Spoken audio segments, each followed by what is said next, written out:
wanna be a billionaire, so freaking bad. Buy all the things I ever had. I wanna be on a cover of Forbes magazine, smiling next to Oprah and a queen.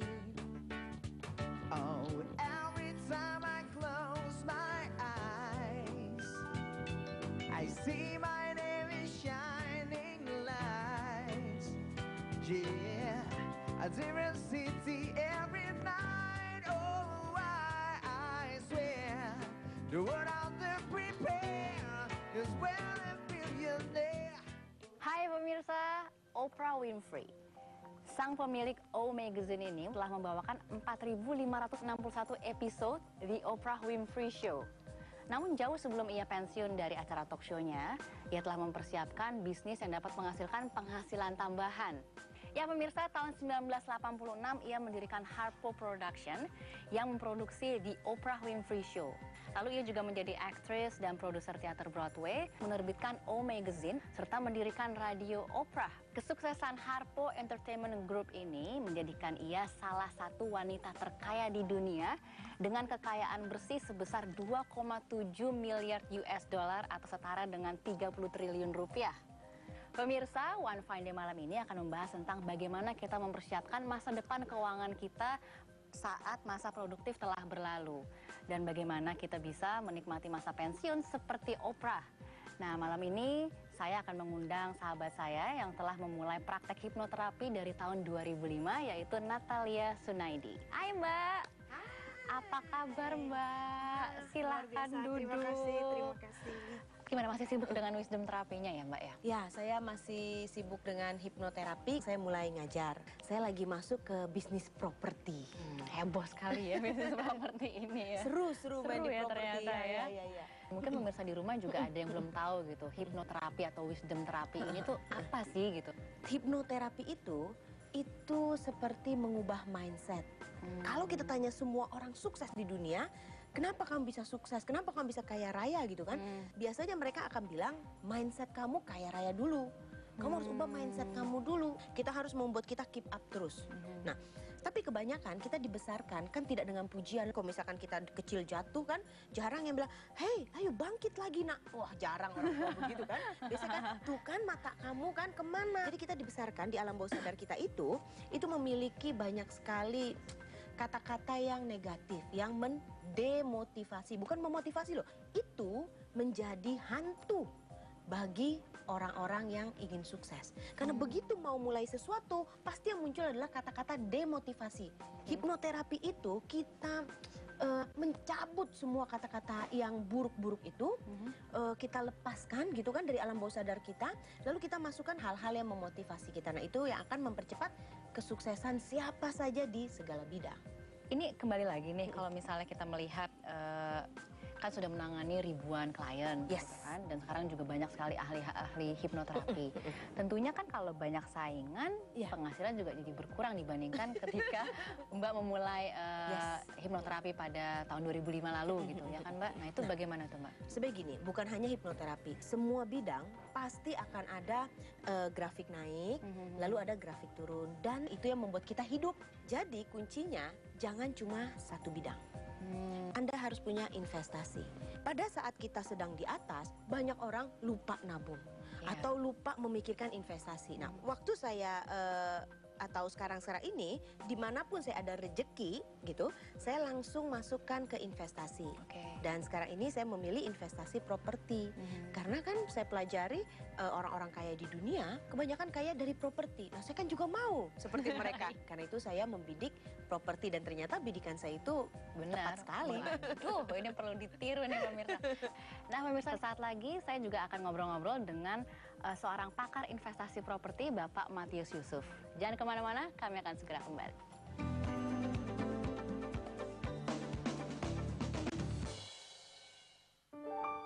Seiring langkah membangun negeri, pengalaman telah kuatkan kami, senantiasa membangun dengan hati dalam kebersamaan dan harmoni.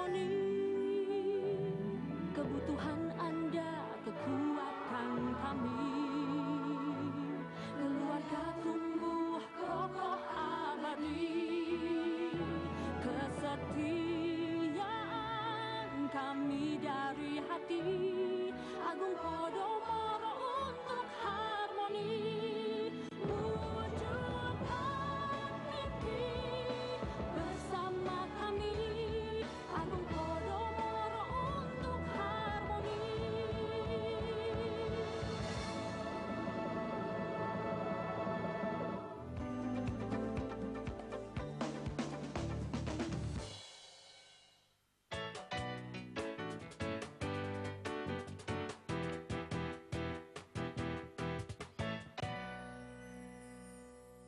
Ya, pemirsa, masih di One Fine Day dan malam ini membahas cara mempersiapkan masa depan keuangan Anda. Dan sudah bersama kami ada Bapak Matius Yusuf yang merupakan pakar investasi properti dan tentunya masih ditemani oleh Mbak Natalia ya. Gimana Pak kabarnya Pak? Luar biasa, Syarah. Sehat ya? Tetap semangat pemirsa. Ya. Pak, sebelum saya bertanya ke Bapak, nih saya ada satu kutipan dari Robert Kiyosaki. Katanya gini, "There are no bad business and investment opportunities, but there are bad investors and entrepreneurs." Gitu ya? Sangat setuju. Artinya semua investasi tidak ada yang salah. Kita ukur dulu kemampuan kita. Oke. Kalau berbicara tentang kita sendiri, need-nya apa? Kebutuhannya apa? Keinginannya apa? Need, want, and ability. Kemampuan kita seperti apa? Setelah kita ukur kemampuan kita, baru target kita mau apa yang mau kita investasi. Setelah itu, kapan kita mau beli, kapan Timingnya kita kapan? jual gitu Iya, ya. iya. Itu yang paling penting di dalam dunia investasi. Nah, Pak Matius, bagaimana cara menentukan instrumen investasi yang tepat buat kita? Tipe manusia kan beda-beda. Karakternya juga berbeda-beda Ada ya. yang disebut dengan konservatif banget. Yang penting cuan aja. Kalau nggak cuan dia nggak mau. Iya, iya. Dia paling penting cuan dan tidak berisiko gitu ya. Biasanya orang suka investasi di mana? Ya, deposito. Itu kadang-kadang bisa nggak cuan loh dengan suku bunga sekarang. Iya, betul. Memang tinggi, tapi inflasi sekarang cukup tinggi juga. Setelah dipotong, coba kita bayangkan aja, suku bunga sekarang berapa? Dikasih bank katakanlah 8%, ya. Kena potong pajak 20%, tinggal 6,4. Inflasi 8, minus 1,6. Orang yang konservatif itu sebenarnya yang paling cocok dia banyak beli emas. Nah, ini yang konservatif ya. Iya, Yang Pak. konservatif itu yang sebenarnya yang paling bagus. Kalau kita berbicara konservatif, kita bicara petua-petua orang dulu hanya boleh investasi properti dan emas. Tipe kedua itu moderate. Moderat, oke. Kalau bisa ya, yang penting aman dan untung ya. Ya, dia suka beli reksadana ya, indeks saham gabungan, benar ya. Kalau suruh main saham langsung direct ya, dia nggak berani ya. Ada yang namanya risk taker. Yang penting aman ya. Risk taker itu artinya kalau mobil ada gas, nah ada remnya, Ada rem, ya. diimbangin tuh ya. Nah, itu yang disebut dengan moderate. Moderat. Tapi kalau gas terus itu risk lover. Agresif. dia, Orang Pak, yang ya? mencintai resiko. Agresif, kalau bisa ditabrak semua. Kalau bisa hari ini beli, detik ini beli, detik ini cuan. Detik ini juga bocuan, kan? Ini bahaya, Sarah. Yang disebut dengan high risk, high gain. High risk, No high risk, gain, ya. no gain. Low risk, low gain. Tapi properti ini adalah tipe konservatif, tapi yang cuan. Nah, inilah namanya no risk, low risk, high gain. Nah, seperti kata Warren Buffett, ketika berinvestasi harus rasional. Apabila kita tidak memahaminya, ya jangan dilakukan. Oleh karena itu, pilihlah instrumen investasi yang kita pahami, yang cocok dengan profil resiko Anda, pemirsa. Nah, Pak Matius, tadi Mbak Nat juga sudah bercerita bahwa Mbak Nat hanya memilih satu instrumen saja, yaitu properti. Nah, ini sebenarnya gimana? Apakah cara itu sudah tepat?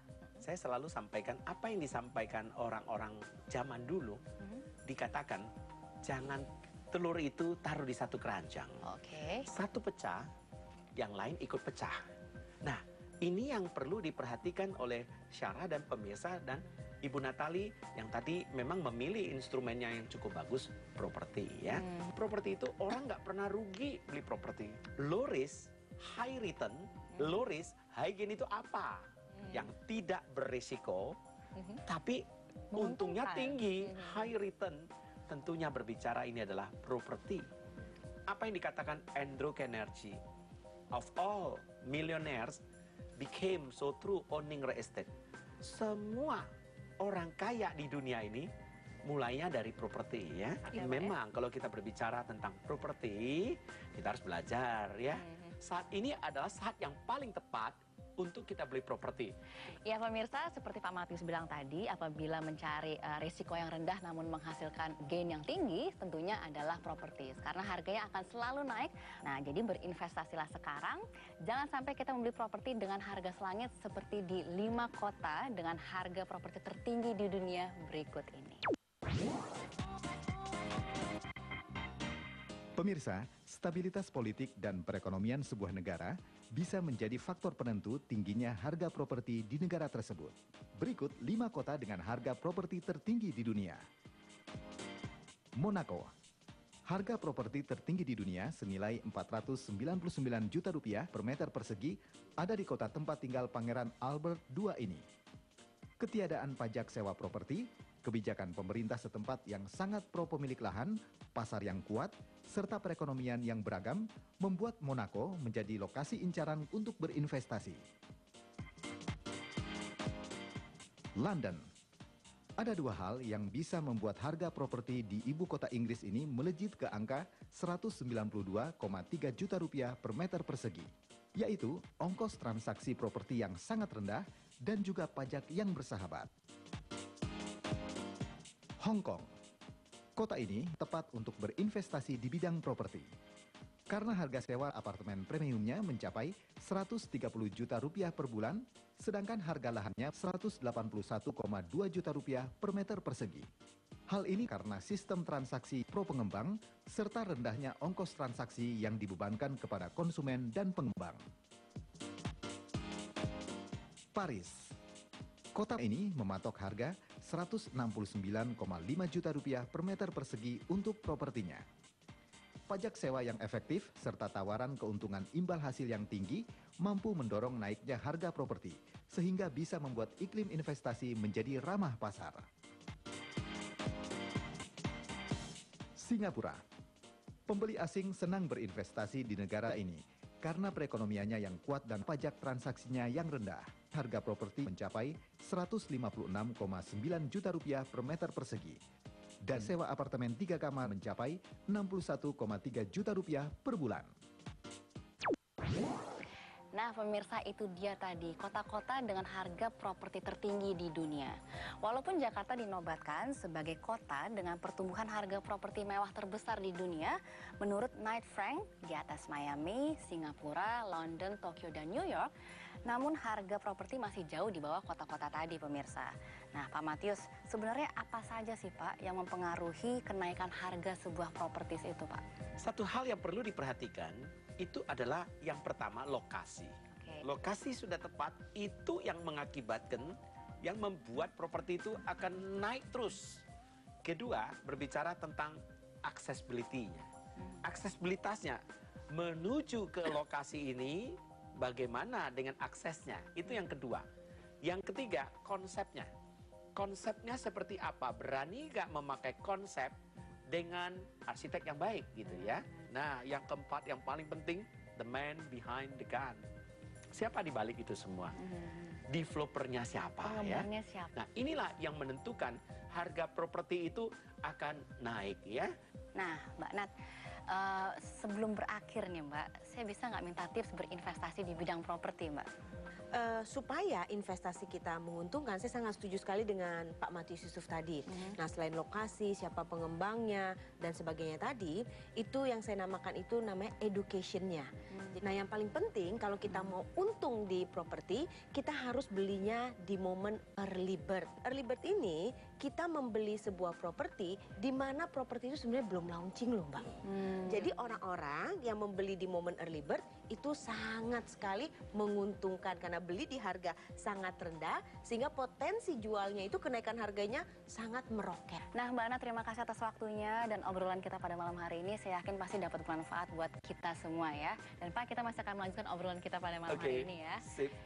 Ya pemirsa, jangan lupa untuk follow Twitter account kami di @onefine_tv karena Anda bisa memenangkan 2 buah jam tangan raffle dari Time International. Tetap di One Fine Day.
pemirsa, masih di One Fine Day, masih bersama saya Syara Firisya dan Pak Matius Yusuf. Dan kami masih berbagi informasi mengenai cara mempersiapkan masa depan keuangan Anda. Nah Pak, salah satu instrumen investasi yang paling aman dan menghasilkan itu kan properti gitu ya Pak ya? Pasti, dari zaman nenek moyang. Dari zaman nenek moyang ya Pak. Nah, tapi dari sekian banyak jenis properti, itu yang mana sih yang nilai investasinya paling tinggi gitu Pak? Nah, properti juga terbagi atas beberapa jenis ya. Betul Pak. Mari kita bicara dari yang paling zaman dulu-dulu ya, rumah tinggal. Oke, Ya. landed house gitu Landed ya? house, villa ya. Yang berhubungan dengan tanah ya, kita bicara berhubungan dengan tanah, pasti yang berhubungan dengan tanah nilai investasinya naiknya lebih cepat, yieldnya tidak terlalu tinggi, tapi yang diharapkan adalah yang disebut dengan capital gain. Capital gain. Ya. Nah, ruko ada sedikit beda dibandingkan dengan rumah. Bedanya di mana tuh? Kalau ruko capital gainnya tinggi, nilai sewanya juga oke gitu ya. Oke, baik. Karena bisa berbisnis. Karena ruko itu adalah bukan konsumtif, tapi adalah produktif. Nah, sekarang kita berbicara tentang apartemen. Apartemen nilai sewa jauh tinggi dibandingkan dengan landed. Dibandingkan landed. Nah, tapi capital gain-nya tidak setinggi daripada ruko dan rumah tinggal. Nah, kalau kita berbicara dengan trade center juga. Trade center juga nilai sewanya sedang ya. Kemudian capital gain-nya juga sedang ya. Nah, apa beda antara mall dengan trade center? Mall itu biasanya developer keep, tidak dijual, tapi disewakan. Tapi dengan jangka waktu 5 tahun. Oh, 5 ya. tahun. Karena 5 tahun kalau tidak menghasilkan, tidak mendatangkan crowd, maka tenant-tenant tersebut gak boleh nyambung lagi. Karena mall kan harus crowd. Tapi kalau trade center gak bisa diganti. Karena milik nih, hak milik ya. Jadi ya, nah ini bedanya investasi, banyak jenis bisa investasi. Ada sekarang yang jenis yang lebih maju lagi adalah kondotel, kondominium dan hotel. Nah ini lebih enak lagi investasinya. Kenapa? Karena kondominium dengan hotel, di mana kondominiumnya dijual, dia bisa dijadikan hotel, disewakan dan diurus oleh operator. Yield-nya terima pasti, dan capital gain-nya kita dapat juga ya. Memang sebenarnya faktor lokasi ini memegang peranan yang sangat penting sekali ya Pak ya dalam menentukan kenaikan nilai investasi properti gitu ya Pak. Selain lokasi yang bagus, akses juga harus bagus ya. Accessibility-nya, lokasi akses ya. Dan sebagai pengembang kepercayaan masyarakat, Agung Podomoro Land selalu mendapatkan lokasi strategis yang prima yang bisa membantu menaikkan nilai investasi properti Anda. Seperti sebuah kota baru yang saat ini sedang dalam tahap riset pengembangan mendalam di pantai utara Jakarta. Langsung saja kita temui reporter kami, Elis Kalista. Silakan Elis. Terima kasih Sarah. Halo pemirsa, di tengah kondisi ekonomi yang fluktuatif, tentu saja kita harus pintar mengolah pendapatan agar masa depan keuangan kita tetap terjamin. Dan salah satu caranya adalah dengan berinvestasi di bidang properti sehingga dapat melindungi aset kita dari inflasi, juga mendapatkan dua keuntungan sekaligus, yaitu capital gain dan investment yield. Namun tidak semua properti cocok sebagai instrumen investasi. Properti dengan konsep yang istimewa dan lokasi prima lah yang mampu meningkatkan nilai investasi Anda. Salah satunya adalah yang dibangun oleh Agung Podomoro Land di sebuah kota baru di Teluk, Jakarta. Anda penasaran? Mari ikuti perbincangan saya dengan Ibu Ho Meli Suryani selaku Deputy Marketing Director for Reclamation Project Agung Podomoro Land dan Bapak Franciscus Afong selaku GM Marketing for Reclamation Project Agung Podomoro Land.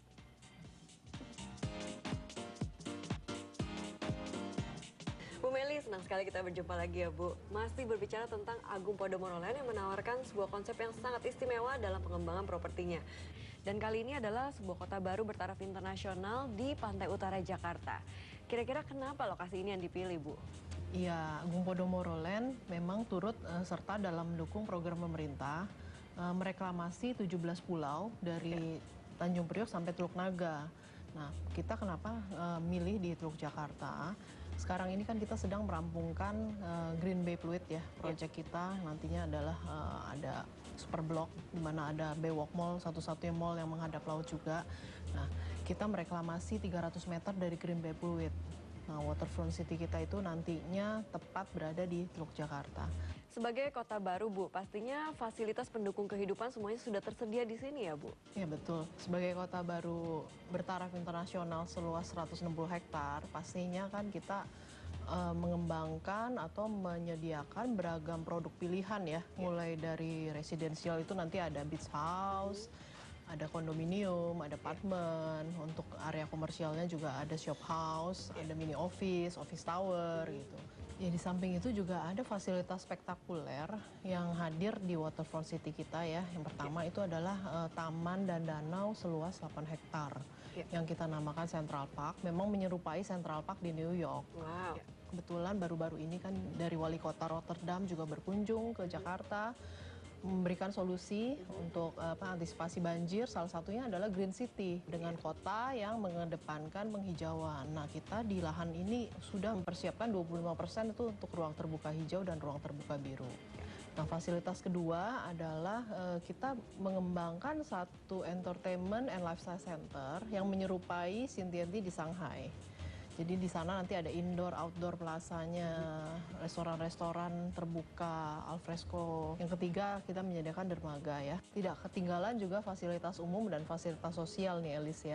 Kita akan siapkan tetap sekolah, tempat ibadah, rumah sakit, dan mungkin museum, galeri seni, taman kota. Ya sebagai standar satu kota baru yang memang bertaraf internasional. Nah pemirsa, karena lokasinya di tepi laut, kira-kira perlu dikhawatirkan nggak ya? Untuk itu, Anda akan bisa mendapatkan jawabannya bersama Pak Afong. Dan sekarang saya pamit dulu dengan Bu Meli. Terima kasih banyak atas informasinya ya Bu. Pak Afong, sambil kita bersantai nih, kita ngobrol lagi ya. Ada satu hal yang ingin saya tanyakan dan penasaran banget nih Pak. Ketika memilih sebuah properti untuk instrumen investasi, pastinya keistimewaan lokasi dan juga konsep itu sangat penting. Tapi ada satu hal lagi yang juga harus diperhatikan, yaitu aman tidaknya sebuah lokasi. Apalagi kota baru ini berada di tepi laut. Nah, gimana nih menurut Pak Afong? Itu ya, Agung Podomoro dalam mendevelop setiap propertinya mensyaratkan keamanan itu menjadi faktor yang utama. Artinya memang kita mendevelop properti harus betul-betul memberikan rasa aman, memberikan rasa nyaman kepada orang yang investasi di situ maupun orang yang akan tinggal ya. Terutama kita bicara kota baru yang akan kita develop ini. Dari awal kita mendevelop kota baru ini, kita sudah menggandeng mitra-mitra yang betul-betul handal di bidangnya. Bertaraf internasional. Betul. Ya, Sebut saja konsultan master plan sekelas SOM ya, Skidmore, Owing and Merrill, yang memang sudah terbiasa, bahkan sudah sering mendevelop beberapa bagian negara yang juga bagian dari reklamasi gitu. Nah, kedua, kita juga menggandeng Royal Haskoning Indonesia yang pusatnya adalah di Belanda. Sebagai konsultan dari konstruksi pulau kita ya, konstruksi kota baru ini, kita membangun kota ini dengan sistem timbunan. Kenapa kita memilih cara itu? Pertama tadi terkait dengan faktor aman tadi ya. Timbunannya nggak tanggung-tanggung Elis. 5,5 meter sampai 7,5 meter di atas permukaan air laut. Bahwa keberadaan sistem yang kita gunakan, teknologi yang sedemikian canggih yang kita gunakan, tentu akan mengamankan kota baru ini dari penurunan muka tanah dan lain sebagainya. Kota baru yang kita develop ini begitu aman, begitu nyaman ke depannya. Nah pemirsa, seperti apa yang telah dijelaskan oleh Pak Afong tadi. Jadi tidak perlu khawatir memiliki hunian di tepi laut ya. Karena memang Agung Podomoro Land telah mempersiapkannya semuanya dengan matang. Apalagi dengan konsep a world class waterfront city, pasti bisa meningkatkan nilai investasi kita ya Pak. Benar. Baiklah pemirsa, saya dan Pak Afong pamit dan kita kembali ke Syara dan Pak Matius di studio. Pak Matius, sebenarnya kalau kita berinvestasi di kota baru ini, keuntungan apa saja sih yang bisa kita dapatkan? Kalau berbicara tentang satu kota baru, kalau kita yang investasi di awal, itu untungnya besar sekali. Kenapa? Karena ini adalah kota baru, ini ditata dengan rapi. Apalagi bisa dibeli ya di awalnya dengan harga early bird. Early bird ya. Karena early bird itu properti itu akan naik terus harganya. Dan setiap penjualan sekian persen itu akan naik harga. Jangan beli pada saat terakhir baru kita beli. Itu berarti kita tidak dapat harga early bird. Burung yang paling pagi berkicau, dia akan dapat makanan yang paling banyak ya. Nah, selain mendapatkan keuntungan materi, tentunya juga kita mendapatkan kualitas hidup yang meningkat apabila kita berinvestasi di properti yang tepat. Ya, terima kasih Pak Matius atas waktunya. Ya pemirsa, sekarang saatnya kuis Twitter One Fine Day. Pertanyaannya adalah, kota manakah yang memiliki harga lahan tertinggi di dunia?